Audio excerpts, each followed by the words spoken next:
Playing first base, Andres Galarraga.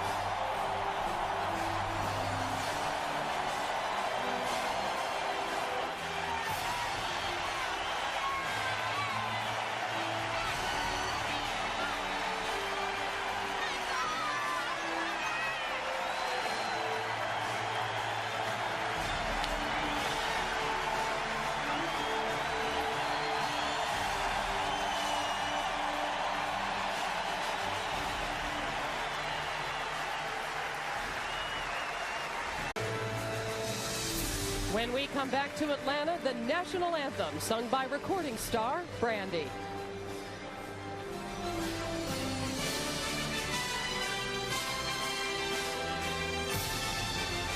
So proudly we hail. Andres Galarraga, the cancer in remission after he missed all of last season, an all-star at age 39. And he was accorded perhaps the warmest reception of any all-star in the pregame introductions. And he showed you that he appreciated it more than anyone else.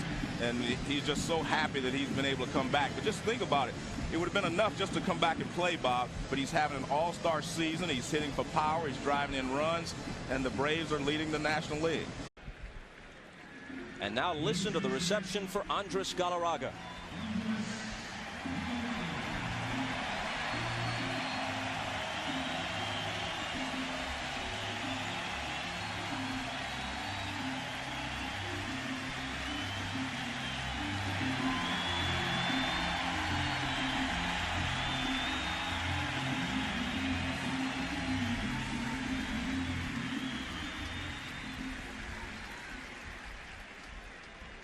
They let him know how they felt about him in the pregame ceremony and now in his first at-bat.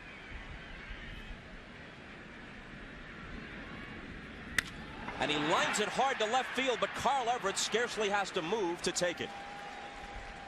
That was blistered, but right at the American League's left fielder.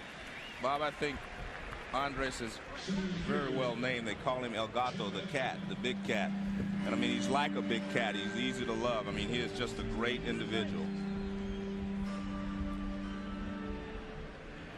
Happy for Derek. This is the first time he gets an actual chance to start, and he's putting on a great show. He's a potential candidate for the MVP so far, so he's a great Monday in Phoenix. Very good. Thanks so much for joining us. Good luck the second half of the season. Bob, back to you. Jimmy, thanks very much. Andres Galarraga bounced a single up the middle. Andres Galarraga, what a reception you received. What went through your mind? Well, the first thing when I get into the home plate, even when I go into the line with my family, with my kids, Andrea, Catherine, Adriana, my eyes getting wet and all my body just fought. I mean, it's a really special moment for myself, for my family, also for all those people that believe in me to come back to play baseball. Thanks God, thanks the Virgin to hold me to stay healthy, to be here in this game. When last year you were diagnosed with the cancer in your back, what was your realistic hope? Was it simply to get healthy, or was it to return to baseball as well? Always I've been thinking I want to come back to play baseball. That's what I love to do. I love this game so much. And always I say I want to be on the first day and opening day in the lineup. And thanks God, hold me. And thanks God I make this thing. Andres, congratulations to you, and everybody's thrilled that you're back at good health and out playing again. Great, thank you very much. All right, Bob, back upstairs to you. All right, Jim, with the Big Cats Atlanta teammate Tom Glavine. Of the New York Mets, Edgardo Alfonzo.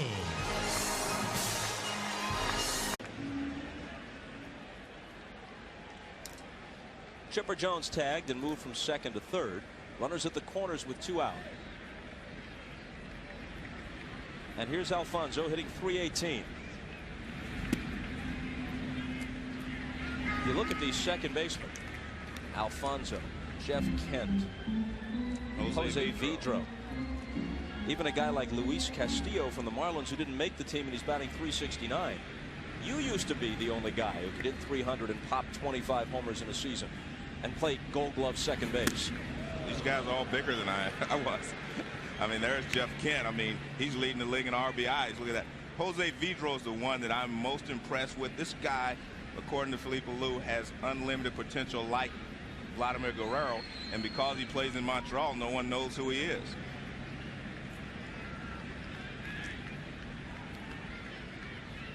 2-0 pitch.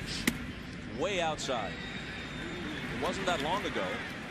If you could turn the double play, handle the bat a little bit, bat 265, 270, you could play second base for pennant-winning teams. And you were a star.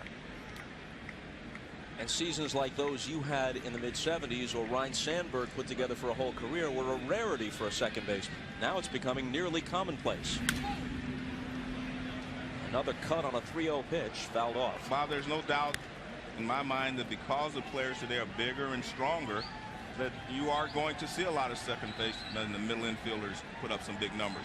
Alex Rodriguez, 40 home runs, 40 stolen bases. I mean, he's the first infielder to ever do that. So you have the potential with these young guys being bigger and stronger to be able to put up some great numbers. Isringhausen trying to protect what is now a 1-run lead. And his 3-1 pitch is popped up. Delgado in foul ground. Right by the railing to take it. Chicago White Sox, Maglio Ordonez. Sox Maglio Ordonez is in right. I think I stopped somewhere along the line. I'm lost here.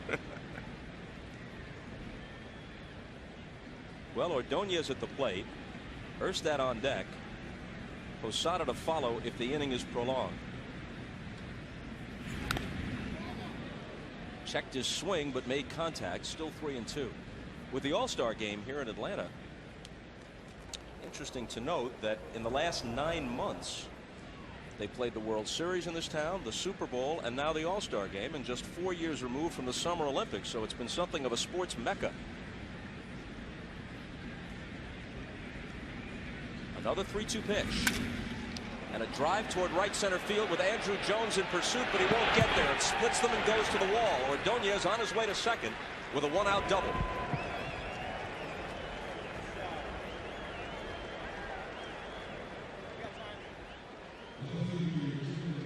This is what I like about the Chicago White Sox young hitters. Ordonez, Lee, Singleton. All of these guys look like they've been hitting forever. Look at this. Pitches away. Doesn't try to pull it. He just slams it the other way. They all go with the pitch so well. And that ball is right in the gap.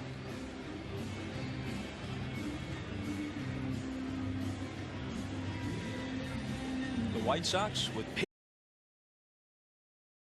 pitcher Freddie Garcia.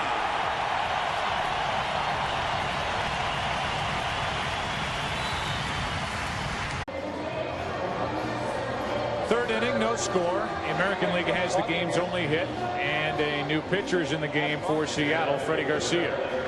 10-1, an ERA of 3.18, and one of the pieces to the puzzle in the trade made in 1998 between Seattle and Houston, which sent Randy Johnson to Houston. Chipper Jones will lead it off.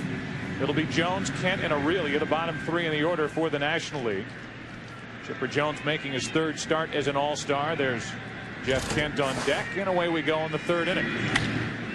That's the opposite way off the end of the bat, and Manny Ramirez has it for out number one. That trade that you mentioned, the first superstar piece in that trilogy of players that was traded from the Seattle Mariners. Actually, Randy Johnson traded at the trade deadline in '98, then Ken Griffey Jr.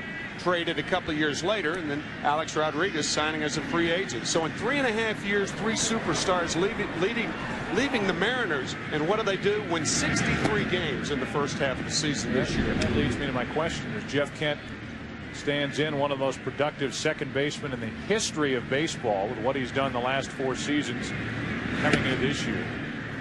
Is there some theory you've come up with? Is there a reason why they've lost 3 of the game's best players, and now in 2001 this team's the best team in baseball? I don't think you could bottle a theory like that, but certainly pitching has a lot to do with it. And the guy on the mound, 10-1, with their terrific bullpen and their closer, whom I'm sure we'll see today. That's Sasaki. You could make a strong argument for 2 of their other starters, sure, to be on this All-Star squad. The line was drawn after 8 in the end after Cameron was added, placing his friend Greg Vaughn. 3 balls and a strike Jeff Nelson added late. Aaron Seeley has had a terrific start to the season. Jamie Moyer. That is hard hit into left field off the bat of Kent and into the glove of Ramirez. 2 up, 2 down, and down to Steve Lyons in the National League dugout. I'm with Randy Johnson. Randy, 8 times you've been here. Another outstanding performance as a starter. Ichiro, the only guy that gets a hit off you. How did he look with you facing him? Well, I think he was kind of measuring me up. I was measuring him up as far as what he could foul off, and I only threw 2 pitches in the second fastball he hit, and I fell off towards third base, and now I'm going to have to probably work on a little extra PFP now because as fast as he is, there's no way he can get over there falling off third base. You know, with the year that you've had so far with the 200 strikeouts already at the break, does the record of Nolan Ryan ever enter your mind? No, I'm more worried about going out in the way that we're playing right now. I'm more worried about quality starts and strikeouts. From the Chicago White Sox, outfielder Maglio Ordonez. One of the few guys that, if you really examine their season, you could question their selection. You cannot question the star power of Jeter as Ordonez goes deep to right. Goodbye, right center field. Ordonez back-to-back for the American League, and it's 4-1.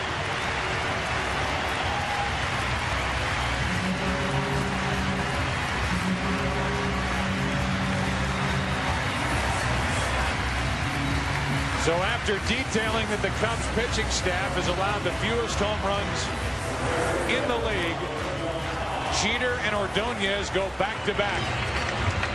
1. A home run as he and Jeter went back-to-back in the 6th inning.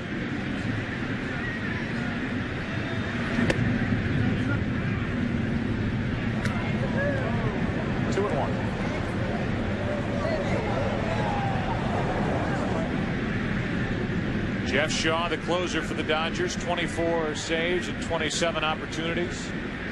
Pitching the 8th to the American League. Alomar will follow Ordonez, and that'll happen right now. The pitch was up, and Maglio hit it into left center field for a leadoff single.